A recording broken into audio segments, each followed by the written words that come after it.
Hello food lovers, welcome to our channel. నేను మీ రాణి Erramsetti. Friends, ఈరోజు చట్నీ చేసి చూద్దాం. టొమాటో కొత్తిమీర కాడలు పచ్చడి అండి. చాలా కమ్మగా టేస్టీగా ఉండటమే కాకుండా హెల్త్కి కూడా చాలా చాలా మంచిది. కొత్తిమీర కాడలతో చట్నీ అనేది చేసి చూపించబోతున్నాను. కాడలలో ఫైబర్ కంటెంట్ అనేది ఎక్కువగా ఉంటుంది. అప్పుడప్పుడు ఇలా చట్నీలలో కాడల్ని వేసుకుని చేసుకున్నట్లయితే హెల్త్కి చాలా చాలా మంచిదండి. అలాగే టేస్ట్ కూడా చాలా బాగుంటుంది. ఆ ప్రాసెస్ అంతా చూద్దాం. వీడియోని ఫస్ట్ నుంచి లాస్ట్ వరకు చూడండి, మధ్య మధ్యలో స్కిప్ చేయకుండా చూడండి. ఇక ప్రాసెస్ స్టార్ట్ చేద్దాం.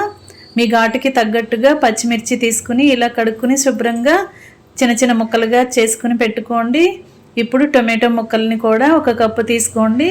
కొంచెం చింతపండు రెబ్బ తీసుకోండి. 1 టేబుల్ స్పూన్ పల్లీలు, 1 టేబుల్ స్పూన్ ధనియాలు, 1/2 టీ స్పూన్ జీలకర్ర, వెల్లుల్లి రెబ్బలు తీసుకోండి. ఇప్పుడు కొత్తిమీర కాడలండి. కాడలు ఆకులు కూడా కాడలకున్న వేర్లను కట్ చేసుకుని ఇలా కాడల్ని ఆకుల్ని మొత్తాన్ని కూడా శుభ్రంగా కడుక్కోండి. పాడైన ఆకుల్ని మాత్రం పక్కన పెట్టేసుకుని శుభ్రంగా క్లీన్ చేసుకున్న తర్వాత వాటర్తో 2-3 సార్లు బాగా కడుక్కోండి. ఇసుక అనేది ఉంటుంది. అలా కాకుండా శుభ్రంగా కడుక్కుని కాడలతో సహా తీసుకోండి. వీటిని కడుక్కున్న తర్వాత ఒక ప్లేట్లోకి తీసి పెట్టుకోండి. కాడకున్న చివరున్న వేర్లను మాత్రమే కట్ చేశానండి. కాడ మొత్తాన్ని కూడా ఇప్పుడు చట్నీలో యూజ్ చేయబోతున్నాను. ఇంకా కుకింగ్ స్టార్ట్ చేద్దాం. స్టవ్ ఆన్ చేసి కళాయి పెట్టుకుని 1 టేబుల్ స్పూన్ ఆయిల్ పోసుకోండి. ఆయిల్ కాగిన తర్వాత 1 టేబుల్ స్పూన్ పల్లీలను వేసుకుని దోరగా ఫ్రై చేసుకోండి. ఫ్లేమ్ సిమ్లో పెట్టుకుని కరెక్ట్గా ఫ్రై చేసుకొని అవన్నీ కూడా తీసి ఒక ప్లేట్లో పెట్టుకోండి. ఇదే విధంగా 1 టేబుల్ స్పూన్ ధనియాలను కూడా వేసుకొని 1/2 టేబుల్ స్పూన్ జీలకర్రని, 2-3 వెల్లుల్లి రెబ్బల్ని కూడా వేసుకోండి. ఫ్లేమ్ సిమ్లో పెట్టుకుని మాత్రమే ఫ్రై చేసుకోండి. ఇవి కూడా కరెక్ట్గా ఫ్రై అయిన తర్వాత తీసి ప్లేట్లో పెట్టేసుకోండి.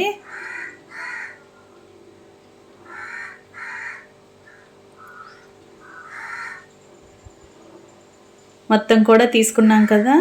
ఇప్పుడు ఇదే కళాయిలో పచ్చిమిర్చి ముక్కల్ని కూడా వేసుకుని బాగా ఫ్రై చేసుకోండి. పచ్చిమిర్చిని ఆయిల్లో ఫ్రై చేస్తున్నప్పుడు ఇలా ముక్కలుగా వేసుకోవాలండి. కాయలుగా వేసుకున్నామంటే ఆయిల్ నుంచి చిటపట్లాడి మీద పడుతూ ఉంటాయి. అలా కాకుండా ముక్కలుగా కట్ చేసుకుని వేసుకున్నట్లయితే ఆయిల్ నుంచి ఎగరకుండా ఉంటాయి.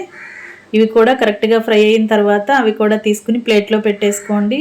ఇప్పుడు అదే ఆయిల్లో కడుక్కుని పెట్టుకున్న కొత్తిమీర కాడల్ని వేసుకుని వాటిని కూడా ఆయిల్లో బాగా ఫ్రై చేసుకోండి. కాడల నుంచి వాటర్ అనేవి రిలీజ్ అయ్యి ఆకులు ఫ్రై అవ్వటం స్టార్ట్ అవుతున్నప్పుడు కొత్తిమీర అనేది కమ్మటి వాసన వస్తూ ఉంటుంది. అంతవరకు కూడా బాగా ఫ్రై చేసుకోండి. కాడల్ని ముక్కలుగా చేసుకునైనా ఫ్రై చేసుకోవచ్చండి. నేను కాడలు వేసేసాను కదా. మీరు సన్నగా చిన్న ముక్కలుగా కట్ చేసుకునైనా వేసుకోండి. ఇవన్నీ కూడా కరెక్ట్గా ఫ్రై అయిన తర్వాత వాటిని కూడా తీసి ప్లేట్లో పెట్టేసుకోండి. ఇప్పుడు అదే కళాయిలో 1 టేబుల్ స్పూన్ ఆయిల్ పోసుకొని కట్ చేసి పెట్టుకున్న టొమాటో ముక్కలు 1 కప్పు వేసుకోండి. కొంచెంగా చింతపండు వేసుకోండి. 2 రెబ్బల చింతపండు వేసుకుని 1 టేబుల్ స్పూన్ సాల్ట్ వేసుకోండి. చిటికెడు పసుపు కూడా వేసుకుని ఇవన్నీ టమాటో ముక్కల్లో కలిసేంత వరకు బాగా కలుపుకొని మగ్గించుకోండి. సాల్ట్ వేసిన తర్వాత టొమాటోలో నుంచి వాటర్ అనేవి వస్తూ ఉంటాయి. అవన్నీ కూడా ఎగిరిపోయి ముక్కలు సాఫ్ట్గా అయ్యేంత వరకు ఫ్రై చేసుకోండి. ఇలా ఉడికించుకోండి. కరెక్ట్గా ఉడికిన తర్వాత స్టవ్ ఆఫ్ చేసుకుని పక్కన పెట్టి చల్లారి పెట్టుకుందాం. ఈ లోపుగా ముందుగా ఫ్రై చేసుకున్న వాటిని మిక్సీ జార్లో వేసుకుని గ్రైండ్ చేసుకోండి.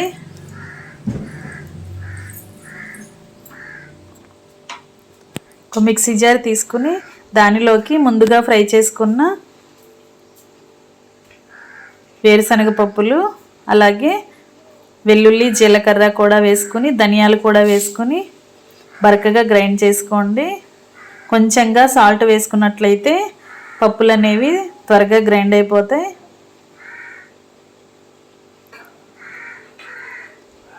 ఇవి గ్రైండ్ అయిన తర్వాత పచ్చిమిర్చిని కూడా వేసుకుందాం.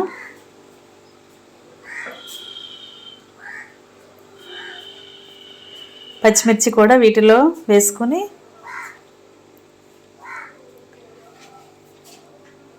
ముక్కలన్నీ నలిగేంత వరకు గ్రైండ్ చేసుకోండి.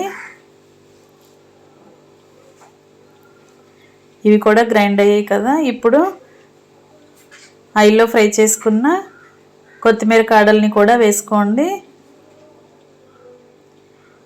వీటిని కూడా మెత్తగా గ్రైండ్ చేసుకోండి.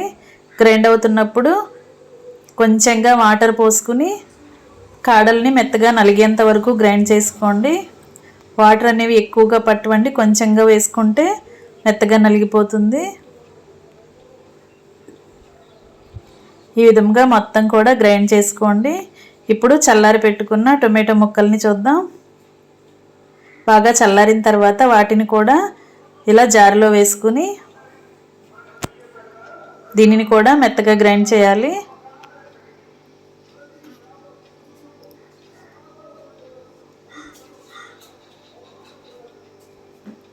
దీనికి కూడా మూత పెట్టుకుని మెత్తగా గ్రైండ్ చేసుకుందాం.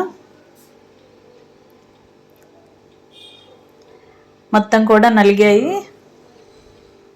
ముందుగా ఫ్రై చేసుకున్న పల్లీలు, ధనియాలు, జీలకర్ర, వెల్లుల్లి, అలాగే పచ్చిమిర్చి, కొత్తిమీర కాడలు, చివరిగా టొమాటో ముక్కలు కూడా మెత్తగా గ్రైండ్ అయ్యాయి కదా. ఇప్పుడు చట్నీ పక్కన పెట్టుకుని స్టవ్ ఆన్ చేసుకుని ఫ్లేమ్ మొత్తం తగ్గించేసుకోండి. ఇప్పుడు స్టవ్ ఆన్ చేసాం కదా, కళాయి పెట్టుకుని 2 టేబుల్ స్పూన్లు ఆయిల్ పోసుకోండి.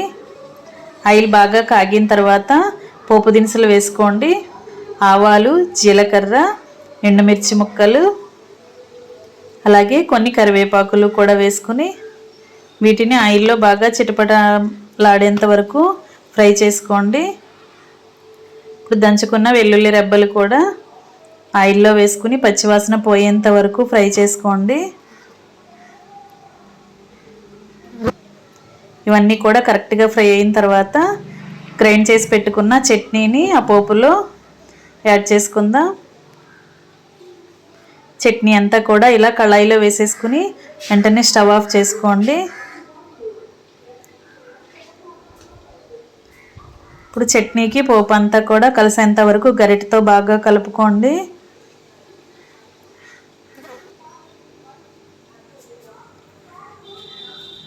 ఇంకా రెడీ అయిపోయిందండి.